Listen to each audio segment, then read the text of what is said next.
السلام علیکم، میں ہوں احساس دار۔ کسی کا کسی دوسرے کے ساتھ موازنہ کرنا انتہائی غلط ہے، کیونکہ کوئی بھی کسی دوسرے کا کمپیرزن ہو ہی نہیں سکتا، کیونکہ ہر بندے کے زندگی کے معاملات اب دوسرے سے مختلف ہوتے ہیں۔ اس لیے کسی کے ساتھ موازنہ کرنا بالکل ہی غلط ہے۔ اکثر آپ نے دیکھا ہوگا کہ آپ چھوٹی بائک یعنی کہ 70 پہ جا رہے ہوں تو بڑی بائک والا 125 یا اور سے بھی بڑی بائک والا مقابلہ کرنا شروع کر دیتا ہے، ریس لگانا شروع کر دیتا ہے۔ آپ نے اس کے ساتھ ریس لگائی ہو یا نہ لگائی ہو، آپ کے ساتھ کمپیرزن کرنا شروع کر دیتا ہے۔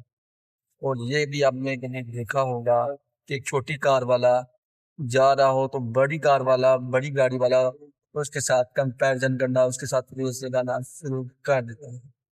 ان کا بھی کوئی کمپیرزن نہیں ہوتا، کیونکہ چھوٹی گاڑی اور بڑی گاڑی کا کوئی کمپیرزن نہیں ہوتا۔ بڑی گاڑی سپیڈ میں زیادہ ہوتی ہے، اس کا انجن کی کیپیسٹی زیادہ ہوتی ہے، اس لیے وہ چھوٹی گاڑی کو اور پیچھے چھوڑ دیتی ہے، اس لیے ان کا کوئی مقابلہ نہیں ہوتا۔ ہماری زندگی کے معاملات اسی طرح کے ہیں، ہر بندے کے معاملات مختلف ہوتے ہیں اور ان کا کوئی کمپیرزن نہیں ہوتا، اس لیے کسی کا کسی کے ساتھ کمپیرزن نہ کیا کرے۔